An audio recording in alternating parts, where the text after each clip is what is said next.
Namaste, beautiful souls. It's Dr. Dani, physician astrologer. If you're listening, give me a sound check. Let me know if you can hear me.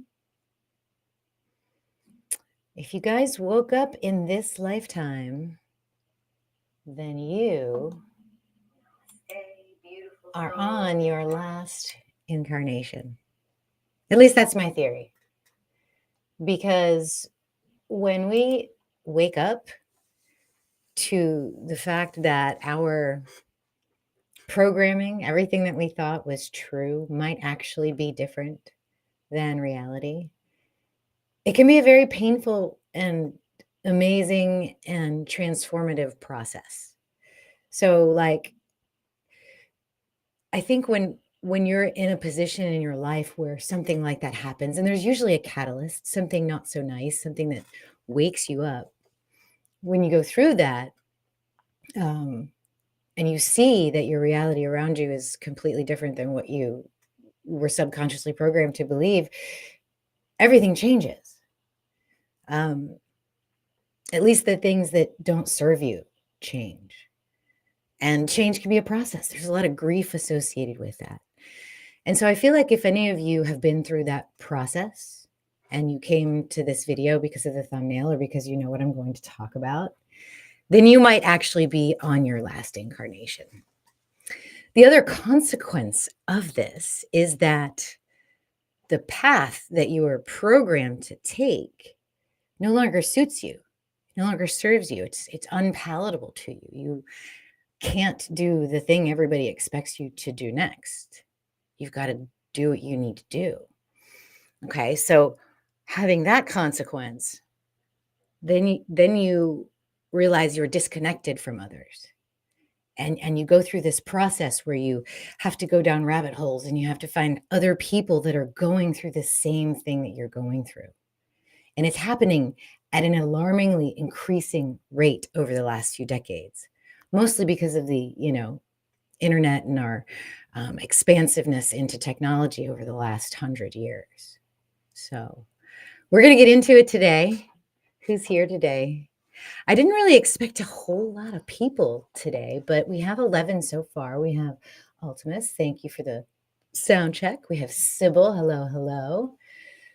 Lori's here. Yeah, the commercials. YouTube's a little weird right now. Oh, I'm overpowering my mic. Okay. Sorry, guys. How's that? Is that a little better? Can you hear me? All right. We have Celtic Thistle Psychics. Hello, hello. JRP 316. Jig, the grand finale. Diana from Mexico. Hello, hello. Okay, good. Thank you guys for coming. This is going to be a really deep talk because, I'm not going to go into the literature, but there's a whole lot of esoteric knowledge and transcripts and excerpts that you can pull upon in your studies, in the rabbit hole that you go down, where you come to the conclusion that once you come to this realization, this great awakening, this dark night of the soul, that this is it. This is your last journey.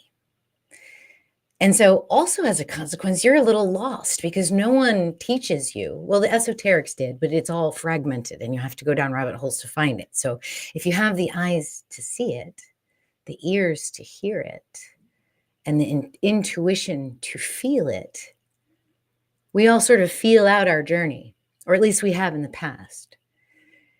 And I've, in my studies with astrology, looking at the zodiac, looking at the traditional hero's journey, the one that's the karmic loop that we're sort of stuck in, that we keep coming back to, that we keep replaying over and over, re-trauma, re-wounding, doing all of these things over and over and again, like we're insane, okay? And then we finally wake up and we look at this true sky astrology, and you can see this path, this ancient path that's actually just coming into our awareness. It's waking us up.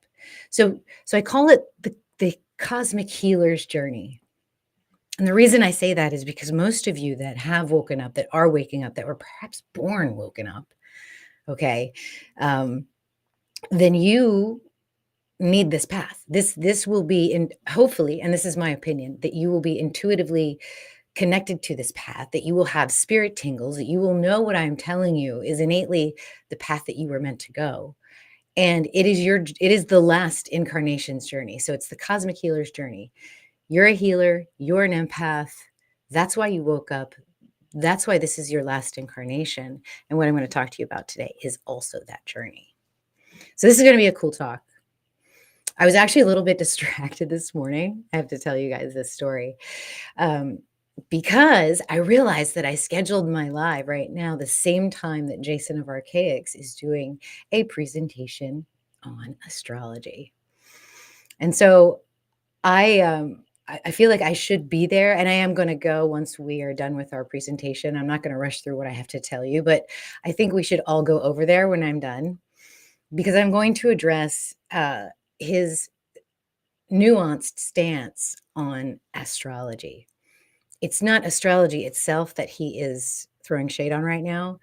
It is literally the tropical zodiac being used as proof of the timeline of an ancient civilization. At least that's how I interpret it.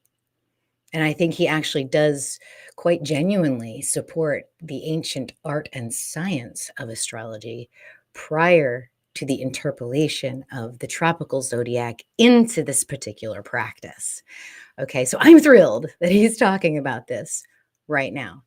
So I am going to just go ahead and, while we're getting into the presentation, there's actually a perfect segue to bring that up. So we're going to get into that just a little bit. And then also, maybe a little bit later on, maybe about halfway through or at the end, I want to plug someone's interpretation of this new moon, one of my good friends and colleagues. Okay, so we're going to do all that today. I hope you guys are ready to rock and roll.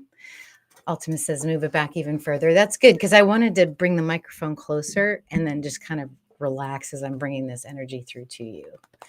So let's see. We have Harmony Goddess, blessings and salutations.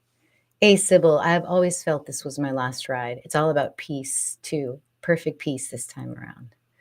You know, I get that, Sybil. I've had readings with mediums and psychics for my own, like, what are my guides telling me?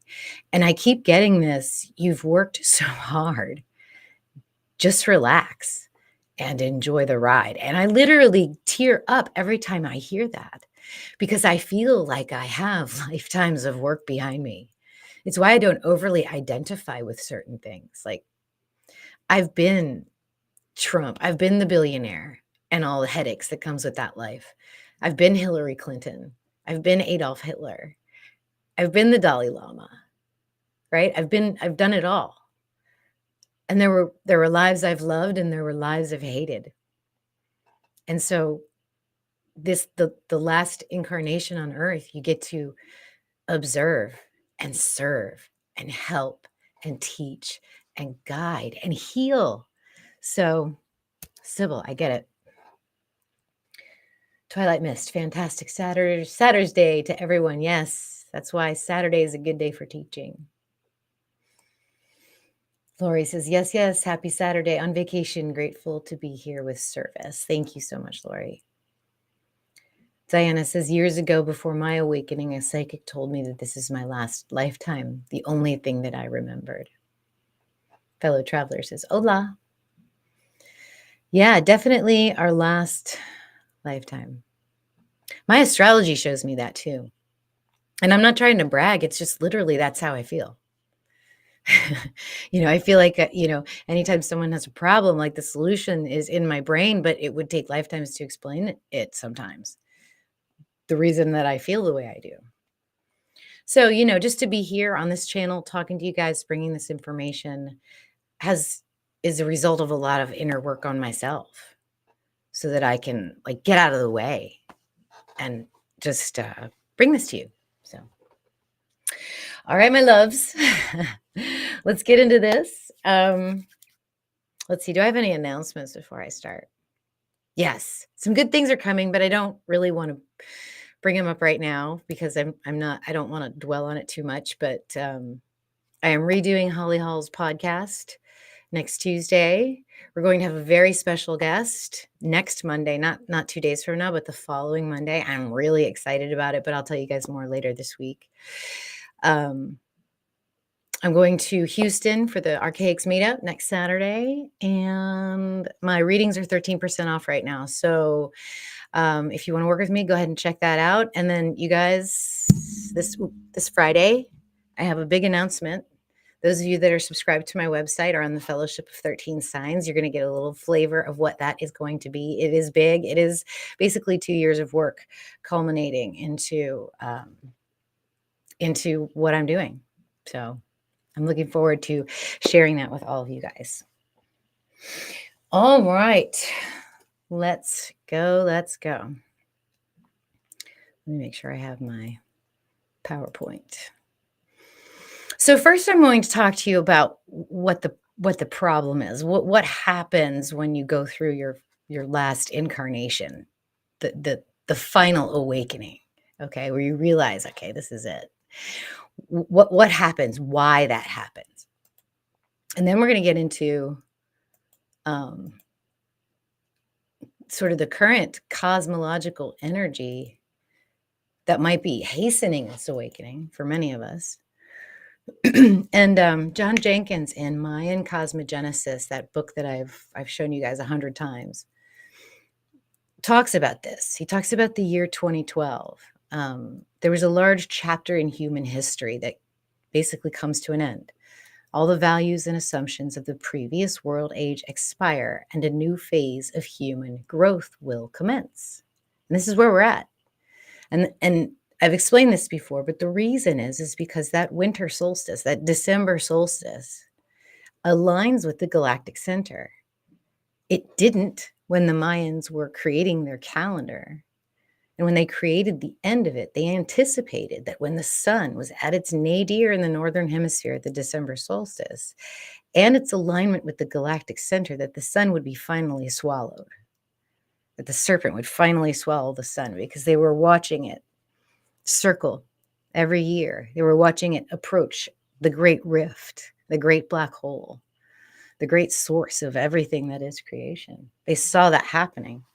And they calculated when it would happen because of their excellent mathematics and their ability to transmit that knowledge generation after generation.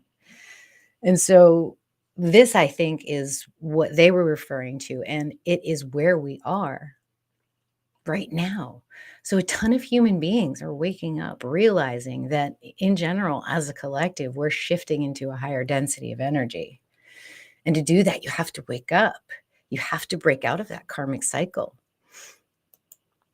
So they were able to calculate this. It happens really slowly. The reason is because of precession. Okay. The precession of the equinox. Hopefully you all know about this concept. But this is why tropical astrology is losing its resonance with a lot of people that are waking up. Because fine, I'm a Leo sun. You can tell me that my whole life. But until I start the process of the awakening and I don't resonate with that, then I find that where my sun actually was in a different constellation. You know, these vibes with astrology, they run really deep. I mean, the tropical codex that Jason of Archaics is so frustrated with was born out of some understanding of what the flavor of these star clusters meant. So, you know, for them to bring in the Leo the Lion into the stars of Leo the Lion and into the constellations when they were, or the signs when they actually were aligned. And even the origin of tropical astrology points to, you know, where it has its equinox points to its origin. It was 2,000 years ago. That's this tropical Western zodiac that we use, but all of its information came from someplace else. It came from some other people's understanding, and it has been transmitted. And that's why I don't mind tropical astrology, for the purpose of studying the archetypes, studying the ancient tools that have been used, because that's what's survived. And we should all study that, okay? But it is not aligned. Just like the Mayans saw the coming shifting of the ages, tropical astrology has ignored that shifting of the ages. They have They have left out what we do, what is our journey in this last incarnation. And you can see it here. This is when it essentially started. I mean, way before it started. This is the vernal equinox. This is when we start our traditional karmic hero's journey.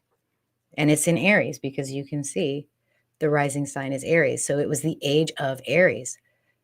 The spring equinox aligned with the constellation of Aries. We are here. This is when the spring equinox occurs. And look at how much it's shifted.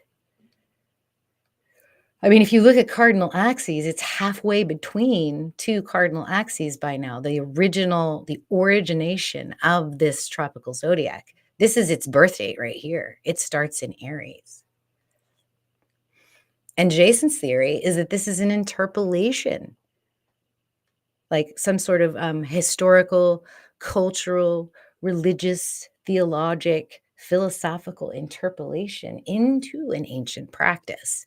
And the evidence is in its birthday, which is the age of Aries, when the vernal equinox was tied to the rising constellation.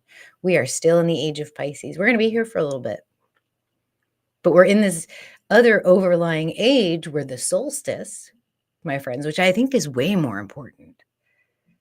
That's way more important. That's why we're feeling all Aquarian, is because our solstice is approaching the galactic center. This is where the powerhouse is. This is what has been left out in tropical.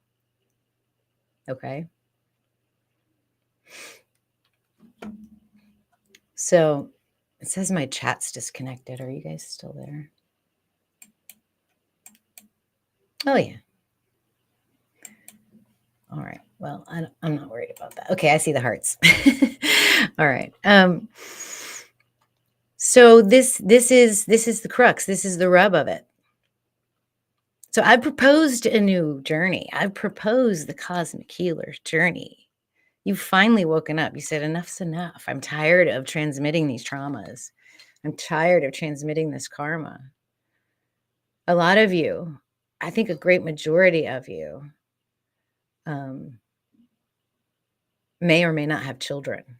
I find that a lot of people that are in, at least in my position, where they're in like transmission mode of this information, are without children. So, and you made the choice and you didn't feel bad about it, or the choice was sort of forced upon you, perhaps, and then you realized over time that I'm glad that's happened. So tell me how you guys feel about that. That just kind of came to me, so I'm interested. I'm not saying you can't wake up with kids. It's just that there's definitely karma associated with kids. And so the reason that we're all waking up so quickly is because of this advance in our physical technology. We're able to connect now more than ever, share knowledge more than ever, bounce our truths off people, see how people react to what we feel and what we say. And a lot of that, the ability to come out and actually speak the truth, is to take the hits, is to take the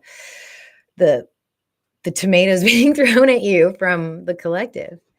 But to reach the few of you that actually do resonate with this and that understand it is worth it, because it feels really true. And so why was this interpolation there? Why did this happen to us at the beginning of the age of Pisces? A lot of times we're like, okay, so now waking up, why has it been like this? What was the point? What was the purpose of all of it?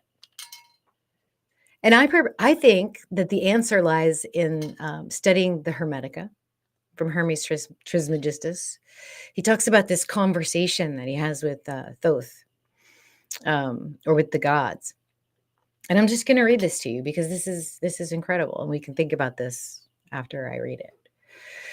So God created humans to appreciate the awesome wonder of his universe, to be themselves a beautiful embellishment of the cosmos, and to share in God's creative powers and participate in the work of creation.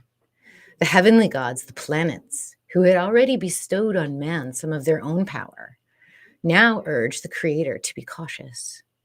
They fear that man will use his inquisitive mind for destructive as well as constructive purposes.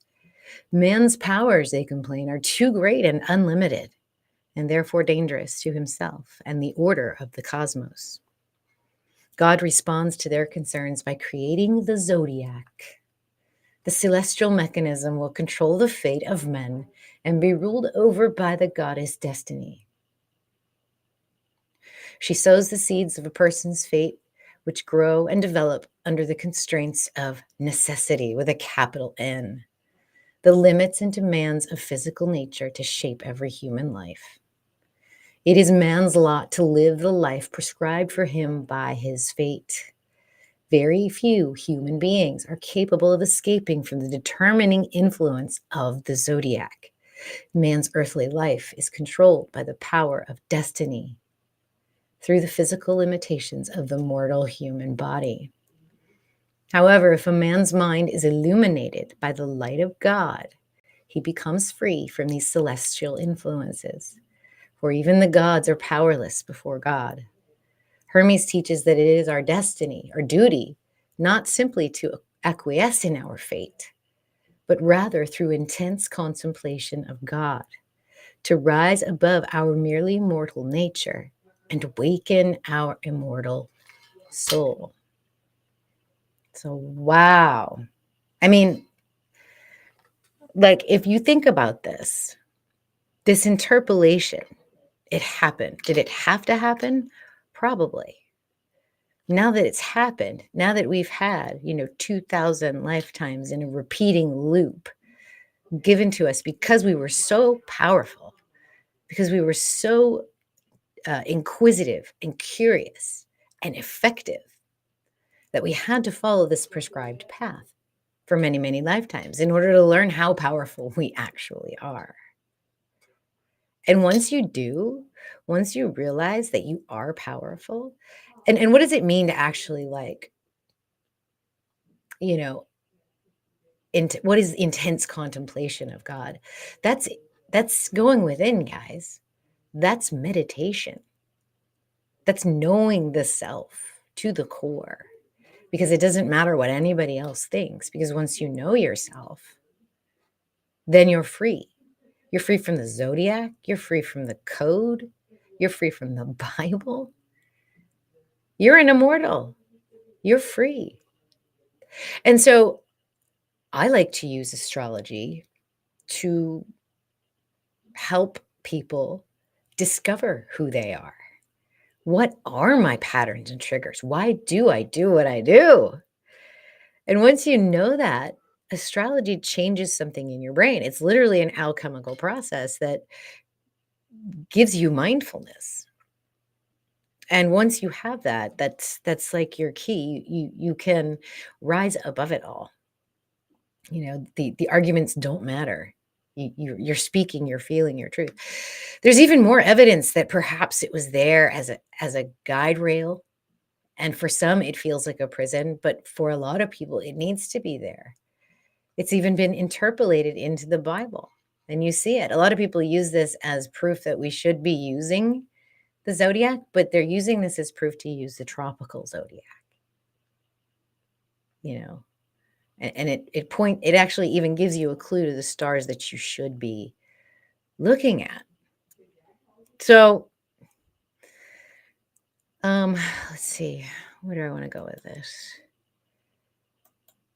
Yeah, and there's big resistance when people. I love Jason. Thank you for coming out and being like the one to topple the tables in the temple, because that's what's going on. I'm going to bring up this image because these are my salient points associated with what Jason may be speaking about today. And the first one is that the tropical zodiac is indeed an interpolation of one of the oldest natural sciences, right? I mean, if you look through the data and the chronology research, you can see that it's there. If you look at where the zodiac actually starts in the age of Aries, which is when the vernal equinox was on the horizon, when Aries was on the horizon during the vernal equinox, it gives you tropical astrology's birthday evidence right there. I mean, it's an ancient practice using celestial cycles of all moving bodies, but tropical is more associated with the sun. So they give you a sun sign. So what? It doesn't matter. That the sun is one of the many components of what interacts and what is important to knowing your own code and what it means to be here.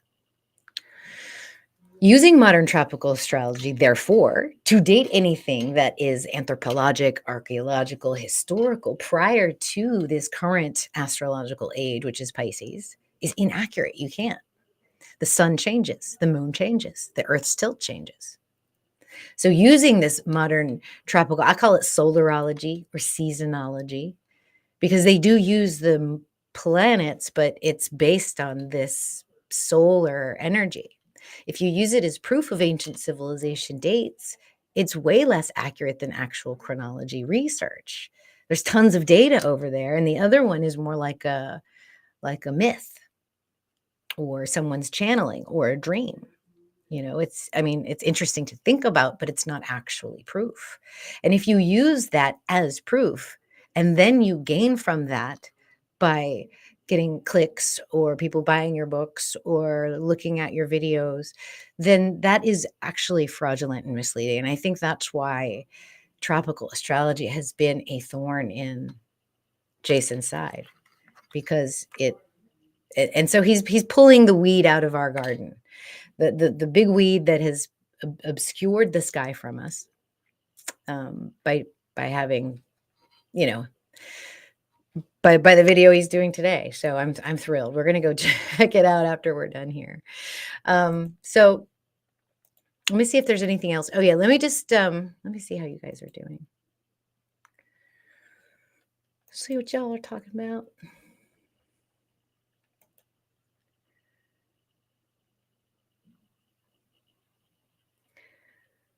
Lori says, highly recommend my readings. Yes, thank you. Especially right now while Mercury's retrograde, I'm on fire. Like my mind is full of 1,000 things, and it's incredible. The African Wolf says, preach. I have no children. Mine are grown. No kiddos here. Diana has 3 children and 6 grandchildren.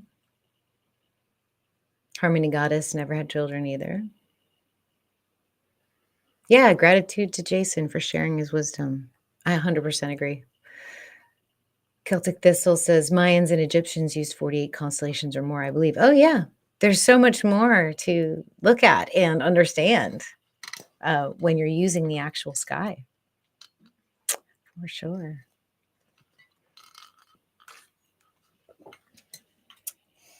Yeah, my mom's still here. We're having a good time. We're playing Scrabble.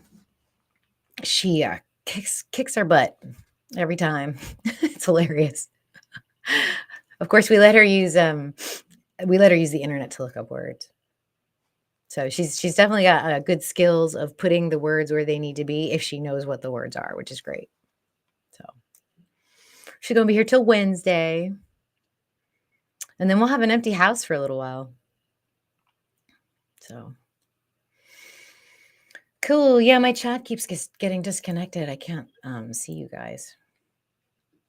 That's Mercury retrograde for you. All right.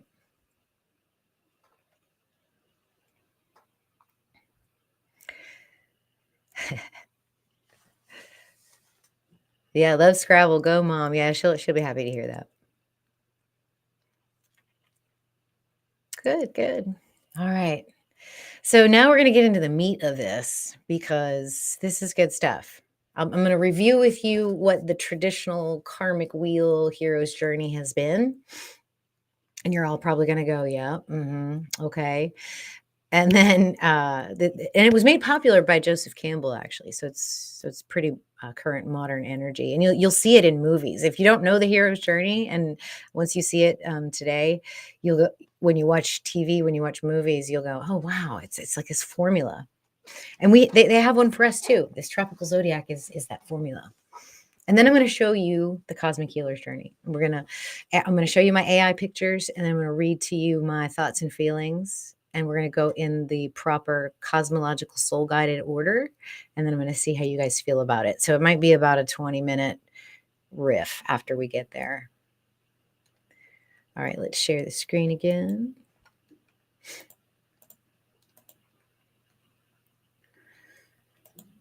Okay. So All right. So our classic hero's journey starts in Aries, and I just showed you it's the birth date of the tropical zodiac. And it ends in Pisces, using the backdrop of astrology and following progression of the signs in a counterclockwise fashion. So just think of the hands of the clock going backwards.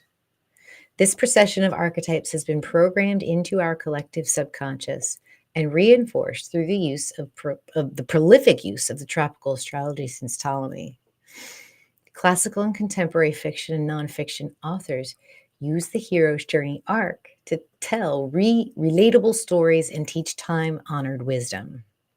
Our subconscious minds absorb these stories like a sponge. That's why it's important, you guys. That's why you understand the stories being told to you, soaking up the underlying familiar archetypes of an eons old plot. We watch, we relate, and then we mimic. So whether you follow astrology or not, your life and the decisions you make are woven into this playbook of life. And the classic plots follow a familiar course. So you're called to an adventure. This is Campbell's rubric. You get supernatural aid. You cross the threshold where you're ready to do the transformations. You meet mentors and helpers. You meet challenges and temptations along the way. And then you go into a revelation. You go into a death and a rebirth. Now, they put this death and rebirth typically in Pisces. Then this transformation follows. And then there's an atonement, a gift of the goddess, and then a return. But what they don't give you is that there is a post phase where there is there's a transcendence. There isn't a second call to adventure in this loop. But what we've got with the tropical zodiac is we're being pulled back into the loop over and over and over. So if you look at that hero's journey, and let's put Aries at the top, this hero's journey is going clockwise, but our zodiacal journey is going counterclockwise. Okay? So we're following this. So when we put these two models together, then what we see is that Aries is like normal consciousness. This is the place of birth and the starting point for the rest of the journey. Taurus is your call to action. Your values are tested here. Gemini is the refusal before the acceptance. The thinking mind has to integrate it and make a plan. Cancer is where we find the mentor, a new family or tribe emerges. Leo is where we cross the threshold into fame and bravery. Virgo is the realm of tests, allies, and enemies. Mistakes are made and improvement follows. There's a development of a skill here. Libra is approach to the larger battle, the last chance to be prepared for the final transformation. Scorpio is the ordeal phase of the hero's journey, and here he faces his or her ultimate challenge. Sagittarius grants the reward. The quest is won, and the reward is wisdom. Capricorn paves the road back. The hero now has visions of a greater future. Aquarius urges the hero to battle for the future of humanity itself. He or she is thus resurrected to endure one last battle adventure to secure victory for all. Pisces ends the journey. The hero experiences his or her old existence anew and is wholly transformed. The hero is reflective and wise. So there it is. And you guys that follow astrology should know, the basic archetypes and how this is, the first step. This is enterprising. This is movement, all of that. And you guys know that classic story. I'm not going to repeat that. You can get that on every channel. But there's been a question in recent decades as to whether we should follow even the zodiac counterclockwise or clockwise. There's even a whole house system where you can go clockwise, where the first house goes up along the eastern side of the chart instead of down and counterclockwise. And there's several books written by that. I forgot the author, but I teach that in my classes. So yeah, there's that. So there's this whole paradigm where you can read the houses clockwise. Why not the constellations? And so before I get into the actual journey, I kind of wanted to share with y'all how how I came to this gnosis, right? Like why am I sort of qualified to even talk about this? When I came to the realization that astrology was even, like wrong, I was like, what is right? And so I did that journey that Hermes Trismegistus suggested. I went inward. I did the work. When I first learned about Ophiuchus, I was stunned. I mean, for days I couldn't stop thinking about it. And the funniest thing was there were all these snakes in my backyard, like out of nowhere. It was like we had a snake infestation. All kinds of strange synchronicities in my field started to happen. Being an optimistic person with sort of a satirical or sarcastic mind, it's like everything that was in my mind started coming outward into my field, and I had to deal with that. COVID put me in the realm of myself. There was no interaction. And so all that was really, really powerful. I underwent psychic attacks. I went through a mentorship so that I could understand this energy.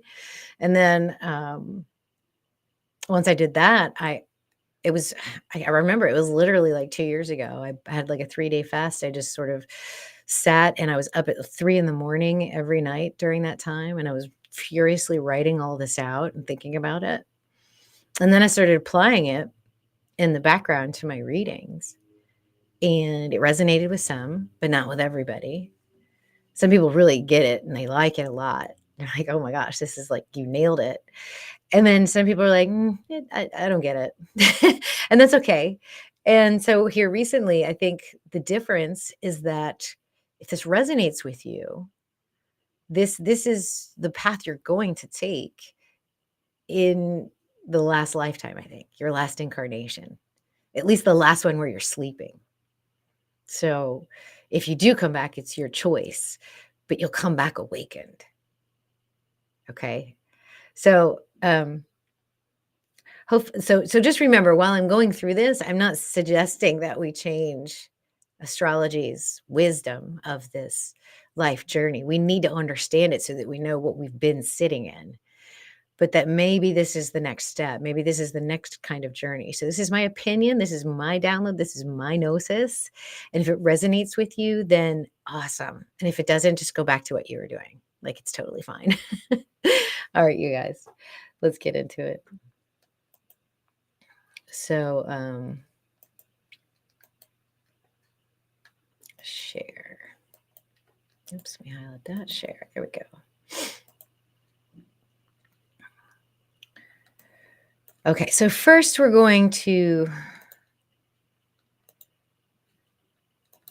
do a little thought experiment. I want you to imagine yourself on this soul's journey. You're this consciousness that's sort of in the ether. You're an immortal soul. You're one with the creator. You are the creator. You really want to know a certain aspect about, the world or existence that you've created. And so you want to embody and experience your own co-creation as a third dimensional human. And this is the beginning of that process. It begins with a thought, coming from thought itself, coming from consciousness as itself. This is how you go from a thought to a thing. So you descend, and there's this separation. Okay. Oops, I put a little slide in there. Like the video, subscribe or follow me, join the fellowship. Let's get into these pictures. I'm going to pull up my notes, and we're going to go into this first energy. So this, guys, is when we are separated from universal consciousness. This is an individuated soul becoming itself, separated from the creator. Imagine how painful this is, like, because you're one with pure love and oneness, contentment, joy, bliss, all the beautiful things that is oneness. Okay. And the process of becoming a thing from a thought, this is it. You're not even a human body yet. This is just your soul. Okay. So this starts in Scorpio for me, you guys. Yeah, that's right. To the right of the galactic center. This is where it starts. The galactic center is where it ends and where it begins. And so this is the beginning and the end of a new cycle for a soul right here. This is the first step that individuates your unembodied soul. This is the first death. You still have all of your memories, though. You know where you've come from, you know where you want to go, and you know how to accomplish it. The amount of time your soul spends here depends on a number of factors. Remember, time is different in the realms of the souls. 100 years feels like moments among these souls awaiting the ultimate embodiment into physical human form.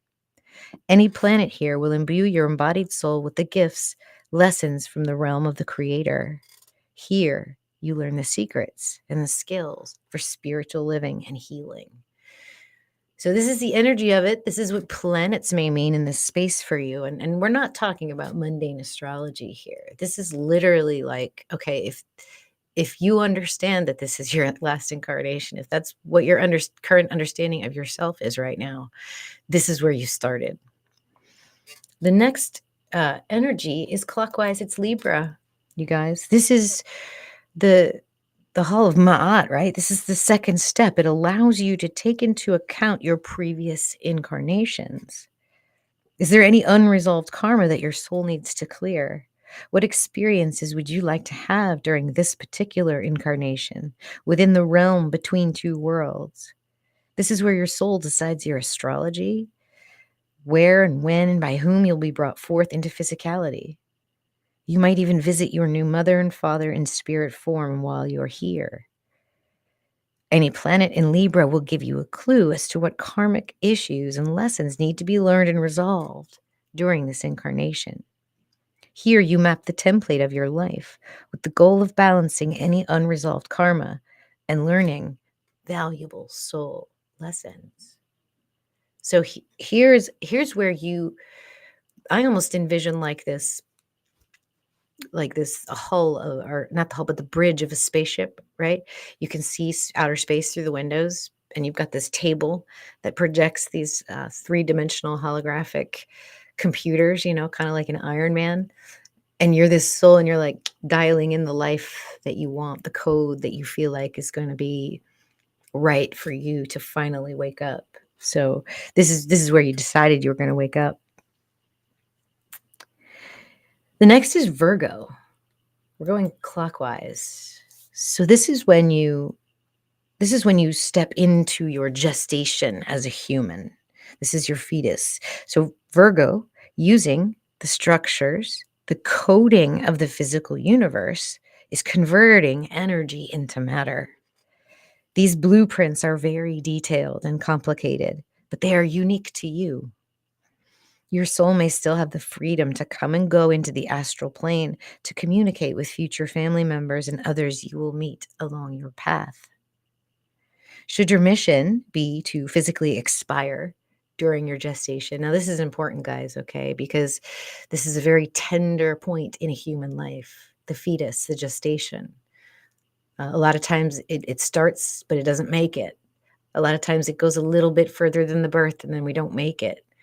And while it's sad, while it's grief-stricken for those involved, all their hopes and dreams being, put into this new growth and it doesn't come through, it's literally like when you plant seeds in a garden, not all the plants are going to make it.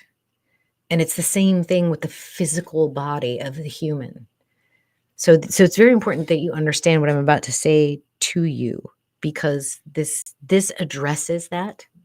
This addresses that, so you can see this from where you stand when others are going through this. So should your mission be to physically expire during your gestation, either through a miscarriage or a termination or an accident, then you can re-enter the energy of Scorpio and repeat or transition back to the oneness of spirit. Okay, so even if a choice is made to terminate a pregnancy, that's a contract between you and that soul that you were bringing in. That soul doesn't care. There's no judgment here. Okay. So I want to make that point very clear, that these spirits that are awaiting human gestation, the other souls like us, they're awaiting human gestation. They're fine. If they don't make it in one fetus, they'll find another one. Okay. So I want you to understand that the permanency of the soul, the immortality of the soul, is unrelated to the energies of grief and loss and hopes and dreams that we feel around the energy of a fetus being growing, gestating. Okay. The reason that it happens, in my opinion, as a physician, okay, is because, in a spiritual sense, is that it is done to catalyze the transformation of the parents. Okay. So when one of these sprouts of human physicality don't make it, the attachments that the parents have, that the family has to this potentiality, it's there to catalyze them for some reason, whatever it is that their life path or their karma has brought in for them. We can't know all of that, but that's my opinion. Okay. So just so you guys know that too, this can be kind of touchy. Any planets here in Virgo, this is why Virgo is such a big deal for me, y'all, will speak to the conditions of your mother during your gestation. A lot of you that are the same age as me are going to have Pluto here. You're going to have Uranus here. You may have a lot of the personal planets here. I know a lot of you with a lot of Virgo. And so your mother was going through quite a transformational time because of the presence of your soul and your human fetus within her. And so sometimes it's really cool to look at mother's chart and to see what she was going through around the time of your pregnancy, your gestation, because you are a starseed. You woke up in this lifetime. And so it profoundly affects you, profoundly affect your mother. Okay. Here you can transition from pure soul energy to an embodied physical form. Now, here's the other thing. The closer you get to your birth, the less and less you will come and go into the astral plane, the less and less freedom you have to be part of that astral plane. Okay. All right. How are you guys feeling about that so far? We got more. We have 10 more to go. The transition from Virgo to Leo is birth. I mean, this is you, the baby, the new joy, the bundle of joy, the bright light of spirit incarnated into the fresh energy of a new human baby. There's innocence here. You're a brand new, innocent human child. You still have your abilities and your memories, but you cannot come and go from your physical space any longer, the way you did when you were an embryo and a fetus. In Leo, you fearlessly learn to walk and talk and play. You learn to love and to rely on your parents or caregivers for all of your physical needs. Here, you play and express yourself freely without any regard to judgment. If your mission requires you to expire physically during these tender years, now this is just as Virgo energy, so I count Leo energy in this too. So this is the young child, the toddler age, the little drunk midgets that run around and get into everything. Okay, those guys, those little guys. If something happens to them, for me, it's the same deal. Like it's a plant that's grown a little bit longer, but doesn't quite make it through the winter, and the soul that's in that body, it's okay. They'll come back. They'll be back. And they'll be back quickly. And the reason it happens, again, I believe it, is to catalyze those that the soul comes in contact with, the parents, the family, the caregivers, literally like anyone, I think, that's involved with them. So it's powerful energy. It's strong energy. So just like with Virgo, that's what I feel for young deaths. So you have the choice to begin again or to return to the creator. Any planets here in Leo will describe not only the gifts you've had since childhood, but also potentially any childhood trauma. So as you begin to become more and more focused on your physical self, the more your previous memories and abilities will recede into the subconscious realms. So if your physical human form makes it through this phase without any harm, maybe just a little bit of trauma or bumps and bruises, then you begin to forget your oneness with spirit. You begin to forget your true connection to the one. And so then you move into the Cancer phase of your life, the emotional learning phase of your life. And this This is where a lot of our psychological trauma comes from, okay? This is the spiritual development. The veil is securely in place. Your connection to spirit is no longer there. All your memories and abilities are in hibernation, okay? Unless you have powerfully spiritual adults around you to bring that out of you, like most of us didn't, then you're not going to have that. In general, Cancer energy is a time of learning how your thoughts and feelings are affected by the world around you and how you affect others. Since you do not realize your spectacular origins, you don't understand how amazing you are. You don't realize that other embodied souls, other people around you, are also part of you and also part of source. This is the second death for the soul. Fully embodied and unaware, this is when our first memories are encoded into our neurons. Any planets here will help you access the divinity deep within you through your intuition, but will also show you the lessons to overcome to reach said divinity. So this is Cancer. This is young child, probably before school starts. Gemini energy is the next step, and again, we're going clockwise, guys. This is when we go through all of our mental programming. We're going to learn all of the technical details, aspects, energies of the physical realm in which we live. That's what this is for. That's what this time is for. That's when we're most open to it. We're more like sponges. So in Gemini, you're a physical machine, and Gemini energy gives you the programming you need to function in the physical world. This is done through relationships with siblings, teachers, and friendships. These others in the physical world teach you the rules and ultimately function independently. The rules to function independently as you mature into an adult human. The programming you receive here is hard to unprogram because it happens when we are so young. Okay? So, right or wrong, good or bad, all of it you get all of your inputs here. You get all of your judgments here, and they're ingrained into the subconscious. So any planets here will show you the embedded basic programming that your soul chose to have. They can also show you how you might have inappropriate programming that inhibits your full development. Okay? So this is Gemini. Taurus is next. So this is where you have your first taste of independence. You get to choose what you want and what you want to experience. You even get to flex your decision muscles with protection. Within the energy of Taurus, you experience the offerings of a physical life. You get to decide what is right for you, for your journey, and for your purpose.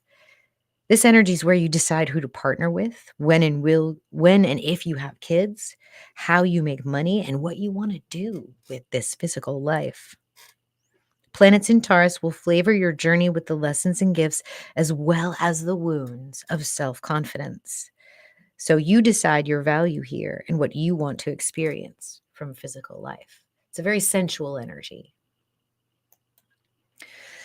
Then we move into the Aries energy. This is the beginning of the tropicals journey, but we're totally in a whole nother level and dimension by now. And again, we're moving clockwise. We've gone from Scorpio to Libra to Virgo to Leo to Cancer, Gemini, Taurus, and now we're in Aries. So now we're hitting the second half of the chart.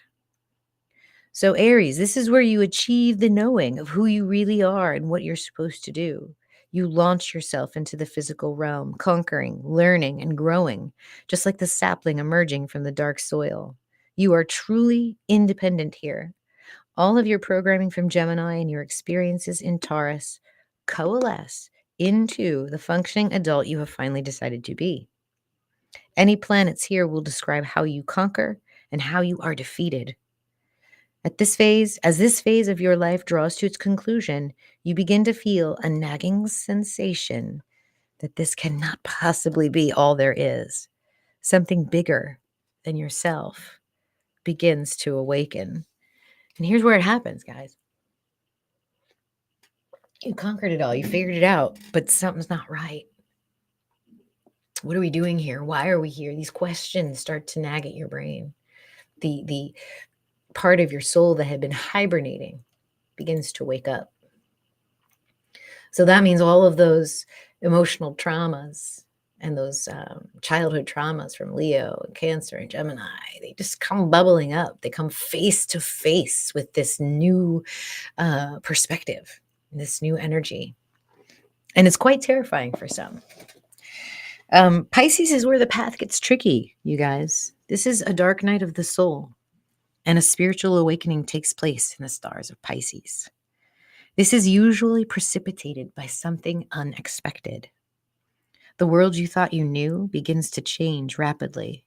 Information you believed to be true your whole life is suddenly untrue in this. So the trust in your own five senses is even gone. Like, you can't even believe your eyes and ears anymore, right? Because how could that be true?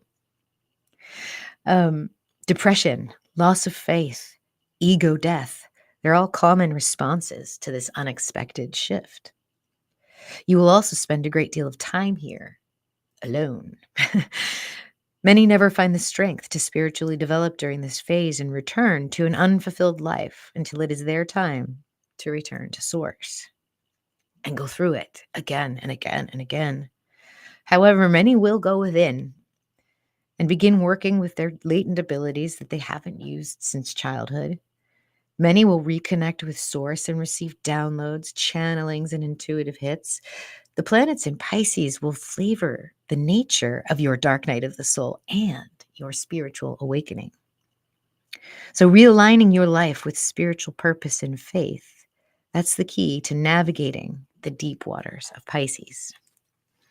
We're in it. So those of you that are watching have probably had that experience. Maybe you're in it right now. Maybe you're on that seeking journey, trying to reconcile that which you've always known to be true and that which you were taught. Coming to terms with some of that. I know a lot of us go through that with religion. You know, if you're brought up believing a certain thing and then you go through the Great Awakening, you can't. You're like, how is that not true? And so that whole that whole pathway of blue pill, red pill, black pill, white pill, this is the part of the journey that's left out of the tropical zodiac. Here you just die. This is the end. You just come back and start over again. But we're moving on. We're evolving. We're changing. We're trying to wake up the world as we go through this last incarnation. And we find ourselves, once we've made this process, once we find the good side of it, once we've learned to let go of the things that aren't serving us, we end up in this Aquarius phase of energy. Again, we're going clockwise, remember? So once you've gone through your dark night of the soul and your spiritual awakening, other souls with similar experiences will be magnetized to your life. Isn't that true? I mean, we're all getting together here on these live chats. We're all we're coagulating a community of people that understand the dissonance, creating like almost a safe space for people that, like, to not take the leap to understand this information would be almost antithetical to evolution. You know, if you wanted to evolve, then you would.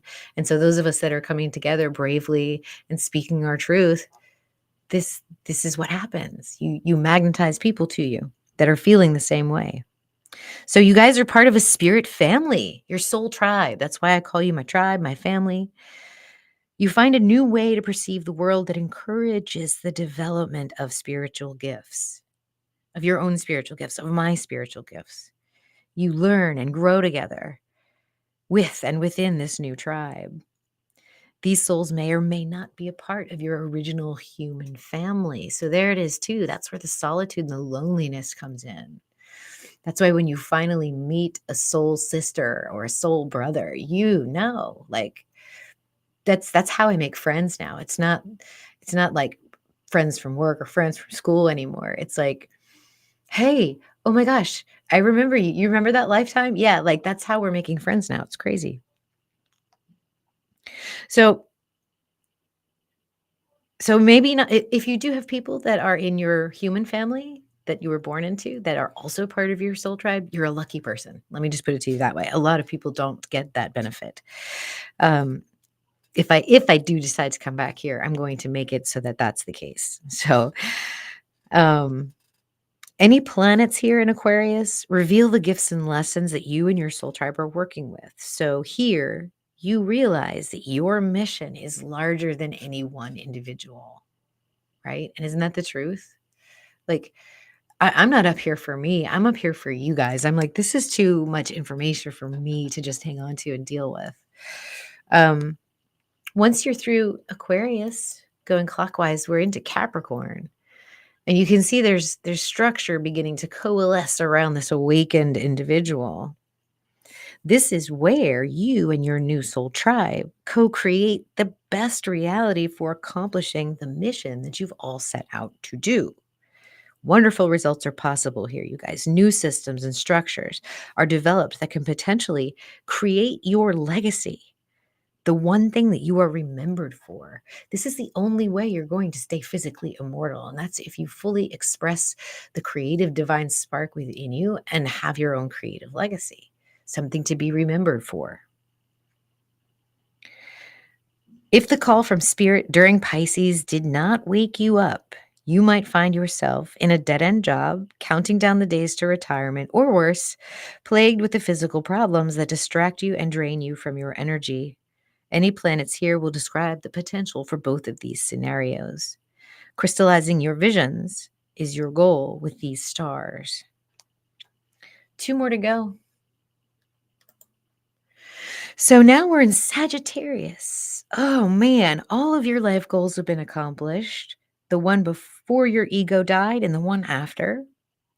The dirty little secret that all the pain and suffering that you've been through wasn't necessary is now revealed. You can relax, release, and have faith.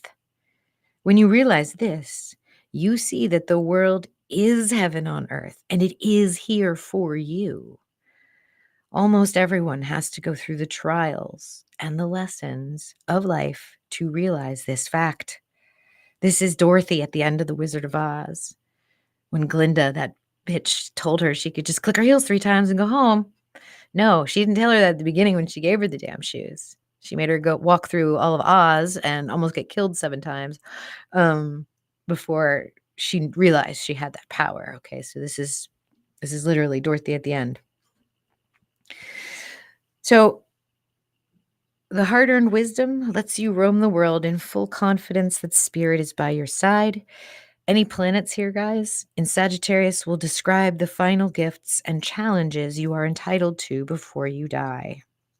When your time comes to return to source and release your physical form once again, you will be ready.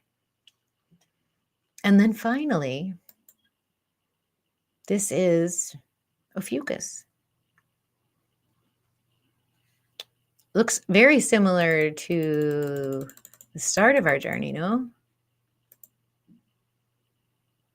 So this is the final death where we go back to source.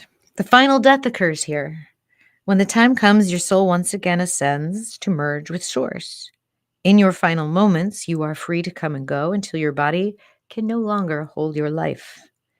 You feel the final physical, ecstatic bliss of separating from your physical body. All the knowledge of your previous lives comes rushing into your awareness as you hover over your physical form. If you died expectedly or unexpectedly, you can stay individuated and replay the journey for as long as you choose to until you wish to return to source. Some of us choose to stay individuated for a time, to visit with and communicate with the living before moving on to the next phase of our spiritual evolution. So this would be like, our loved ones hanging out for just a little bit, just to help us and console us, because they know the power of what's next. And those of us that can perceive, I'm not one of them, but those of us that can perceive spirits from beyond, they've told us as much. They are looking out for us. So any planets here in Ophiuchus will describe how you connect with source and the energy that will guide you during your individuated and unembodied form through death and into your next birth. So there it is. That is the healer's cosmic journey, the cosmic healer's journey. Those of you that are on your last incarnation, you're star seeds, you're healers, you know the path. It's like ingrained in you. And that's your path. That's how you've woken up. That's how you've come to where you are. And those in your human family that are not on their last incarnation, you have to be compassionate with them. You can't be angry at them. They're you. They're you 100 years ago. They're you 1,000 lifetimes ago. Figuring it out. Because this physical realm, it repeats itself with different flavors over and over and over. If you were to live a mortal life forever, like if you were to actually be physically immortal, I think you'd get bored because you'd see it over and over again. And by doing these lifetimes over and over again, you are kind of physically immortal, but you don't get to like really remember. You kind of have to play the game fresh, so to speak.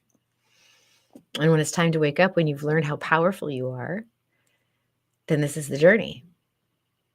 You have to know yourself. You have to go within to find that. So, cool, guys. All right. How are you feeling about it? Let's see. Let's look at I didn't even look at your comments. I'm so sorry. It was kind of coming in and out there. Let's see. In the chat.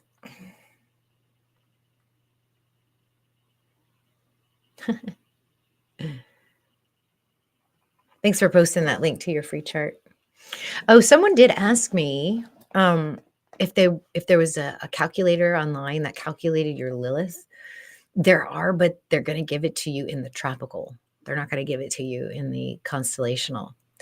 So that's an issue. So those of you that are really interested, like if you want, I can run a chart for you on my software. If you really want to get into your Lilith, I don't mind helping out doing that. But like for a full interpretation, you probably just want to get a reading because it really is pretty cool. Like really knowing yourself, knowing where that creative energy is hidden and how you might be unconsciously or subconsciously blocking it is a beautiful thing to understand. So someone asked me that. Oh, and then I wanted to close this out with my my colleague's interpretation of this new moon, because that's happening tonight, early tomorrow morning. So I don't know why that just came up. What is that? Okay, good. Okay, so let me do that real quick. This is pretty cool, though. You'll actually like this, guys. And the reason that she sent it to me was because of this really cool formation that she had in the chart. And there is a third Lilith energy, and it is called Dark Moon Lilith. And so she points to that here. And what she noted was that Dark Moon Lilith, Black Moon Lilith, and Asteroid Lilith were all in this aspect of a pentagram, a perfect pentagram. And these are quintiles and biquintiles. So that's what makes this form on the in the zodiac wheel. And they're like 72-degree angles and 108-degree angles. So this is pretty interesting. And I do have her interpretation here. Excuse me, if you all want to see it or hear it, since we're in this mode here together, and I still have your attention.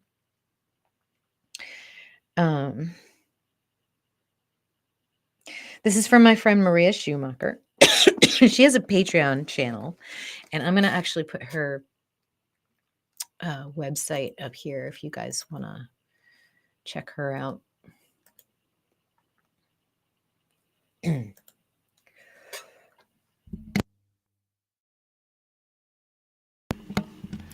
Okay, this is what she says here.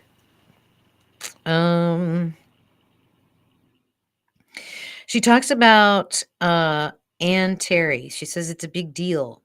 This particular new moon. When Antares is involved, it's an even bigger deal than usual. Antares is the great star, perhaps the greatest of stars. Um, it may have been actually the first great star, like because it's so obvious and so red and next to the galactic center. And so when you have all of this, it speaks to power, drama, mysteries, and transformations. Plus, we also have Mars and Pluto in opposition. So all, because Mars used to be the traditional ruler of Scorpio, where Antares is, and then Pluto is now the current ruler. You've got these two opposing forces. They're not in those constellations, but because the new moon is conjunct Antares, it almost adds a secondary focus to that particular opposition right here. So you guys can see Pluto and Mars in opposition, and then you got Sun Moon in Scorpio. So all that energy associated with that star is just further emphasized by the opposition there. So you get this, you get a passion, a call to action, manufactured drama. All of that could be highlighted. And then here, she kind of writes in run-on sentences, but basically the advice is with the Mercury retrograde on top of this is to kind of go within, take the actions that you need to cut away things that are no longer serving you. Wake up that divine feminine creative power within yourself. There's ample opportunity to do that without any emotional attachments. So I love all that. You guys can check out her website. She'll do spells for you guys, and she's got really reasonable rates. She really just wants to help people. So good stuff. All right, I want you guys to go over to Archaics and catch up on that talk. If you still have a little bit of your afternoon, I'm going to go over there and say hello, see what they're talking about. Let's see. I'm working on Monday, so maybe Tuesday or Thursday we will do a live. I want to talk about Venus through Capricorn with you because that's happening. And then we're getting so much closer to our big launch. And so you guys will have the details on that, those of you in the know. So I'll see you guys on the fellowship. I'll see you next week. Have a great rest of your weekend. I love y'all. Namaste.